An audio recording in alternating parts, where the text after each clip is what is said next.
You're going to be so shocked at these blatantly idiotic and hilarious crimes that you will think I made it up. Be sure to watch until the end to really have your mind blown. These are the criminals who belong behind bars who probably trip over their own shoelaces on the way to rob a vending machine, while a police officer is buying a pack of mini donuts out of it. Get ready to laugh, cringe, and maybe even facepalm yourself into next week. Click that subscribe button before you keep watching and help me stay off of this list. From the guy who tried to steal a car with a banana, to the genius who attempted to rob a bank with a note written on his own checkbook, and even the burglar who got stuck in a chimney. These criminals didn't just fail, they failed spectacularly. Picture this, a bank, the smell of freshly printed bills hanging in the air, the quiet hum of fluorescent lights, and our protagonist, let's call him Larry the Laziest, sauntering in like he's about to order a latte. Larry here, he's got ambition, in theory. He's been dreaming of this heist for months, meticulously planning every detail. Or so he thought. He's got the note scrawled with threats and demands, ready to make his big score. The note reads, "Give me all your money or else, He even remembered pants, which is more than we can say for some Tuesdays, am I right? Larry's outfit is almost comically casual for a bank robber. But here's where Larry's master plan takes a nosedive into a dumpster fire of fail. He's standing there, ready to make his move, but something's missing. He forgot the one thing every self-respecting bank robber needs, a bag. Larry's face goes pale as he realizes his blunder. I mean, come on, Larry. A Hello Kitty lunchbox, a pillowcase, heck, even a hollowed-out loaf of sourdough bread would have been an improvement. Anything but nothing. So, what does our boy Larry do? He stuffs the cash into his shirt. Desperation has clearly taken over.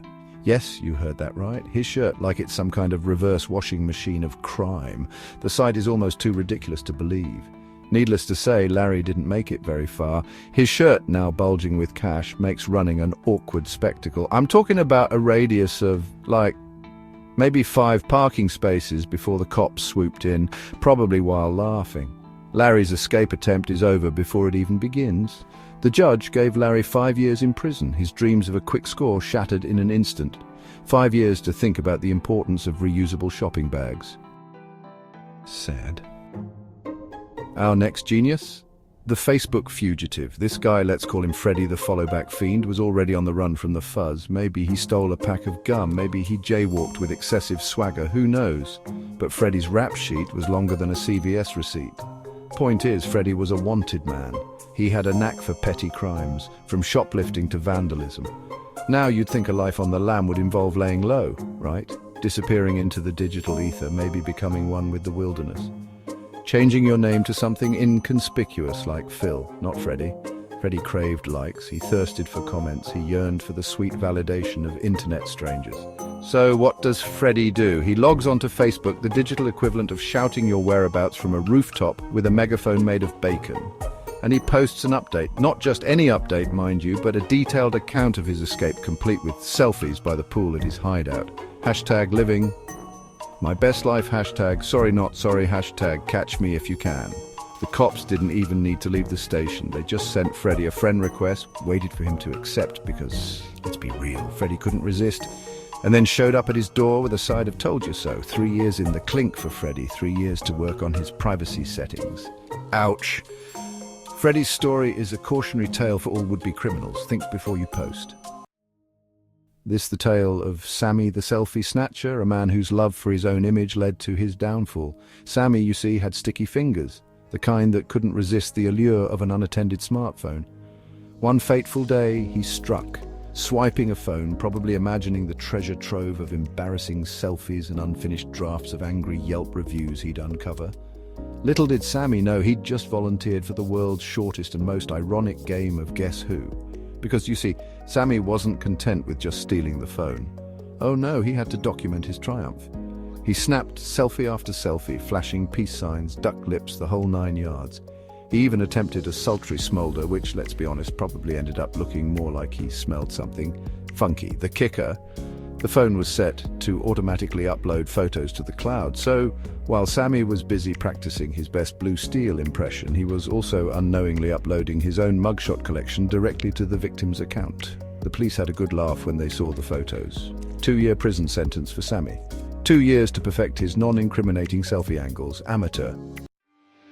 Let me tell you about Paolo the pizza pilferer, a man whose love for Italian cuisine outweighed his common sense, possibly because his stomach overruled his brain. Paolo, you see, had the brilliant idea to break into a pizzeria. Not to make off with the cash register, mind you, but to satisfy his cravings. He jimmied the lock, probably using a spork or something equally useless, snuck past the industrial-sized cans of tomatoes and made a beeline for the kitchen. He wasn't interested in petty cash, he was after the dough, the cheese, the pepperoni of destiny. Ignoring the silent alarm, probably mistaking it for the oven timer, Paolo whipped up a masterpiece. A symphony of melted mozzarella, a concerto of pepperoni, a culinary masterpiece fit for, well, a guy who breaks into restaurants for a midnight snack. The cops found him humming along to the radio with a half-eaten pizza perched on his lap like a trophy. The only witness to this crime against culinary common sense, a bewildered delivery guy who probably wondered if he'd stumbled into a bizarre cooking show. 1 year in the joint for Paolo, 1 year to think about ordering takeout next time. Pathetic. During his trial, Paolo's defense was as cheesy as his crime. He claimed he was driven by an uncontrollable urge for pizza. The judge was unimpressed, to say the least. Paolo spent his days reading cookbooks and writing letters to pizzerias, hoping for a recipe to recreate his midnight masterpiece. Upon his release, he vowed never to let his cravings get the better of him again. But the legend of Paolo the pizza pilferer lives on. Another head-scratcher, Tommy the tattooed thief. Now, Tommy here fancied himself a master of disguise, a criminal chameleon, if you will. He'd don a baseball cap, maybe pull his hoodie up, and bam, he was practically invisible. Or so he thought. You see, Tommy had made one teeny, tiny, itsy-bitsy error in judgment, an oversight so monumental, so blindingly obvious that you'd have to wonder if he'd ever actually looked in a mirror. This criminal mastermind, this phantom of the night, had his name Tommy tattooed in bold Comic Sans font across his forehead. Subtle it was not. So when Tommy decided to rob a convenience store using a banana as a weapon, because of course he did, the cops didn't exactly need to bring in Sherlock Holmes to crack the case. They just looked at the security footage, saw a guy with Tommy practically embossed on his forehead and went, well, that narrows it down. He was sentenced to 4 years in prison. 4 years to think about maybe investing in a good concealer or, laser removal. Just a thought. But Tommy's escapades didn't end there. Before his infamous convenience store heist, he had tried to rob a bank with a fake gun. Needless to say again, the bank's security footage captured his tattooed forehead, leading to another swift arrest. The judge couldn't help but comment on the irony of a master of disguise with such a distinctive mark. Tommy's criminal career was short-lived, but his story remains a testament to the importance of thinking things through. Now let's not forget the story of Jerry, the burglar who couldn't burgle. Jerry had dreams of being the next big heist mastermind, but let's just say his execution was less than stellar. One fine evening, Jerry decided it was time to make his mark. So he picked out a nice suburban house, scoped it out, and waited until the owners were away. But here's where things went hilariously wrong. First, Jerry didn't account for the doggy door. Yep. He tried to squeeze his way in through a flap meant for a poodle. Predictably, he got stuck. So there he was, half in, half out, flailing like a fish out of water. But wait, that's not all. In a stroke of genius, Jerry decided to call 911 for help. Yes, you heard that right. He called the cops on himself. When the police arrived, they found Jerry wedged in the doggy door, phone in hand, mumbling something about being trapped. They had a good laugh before arresting him. Needless to say, Jerry's career in burglary ended before it even began. He got 6 months in jail and a lifetime of being the butt of every police officer's joke. Moral of the story? If you're going to be a burglar, maybe avoid the doggy door. Just a suggestion. Jerry had even read a few books on burglary, thinking he was well prepared. He practiced lockpicking and even tried to learn about security systems.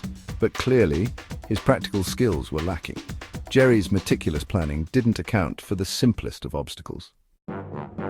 And there you have it, Some of the dumbest crimes in history that led these criminals to lengthy prison sentences, from the thief who tried to rob a bank with a banana to the burglar who got stuck in a chimney. Remember, crime doesn't pay, especially if you're not very good at it.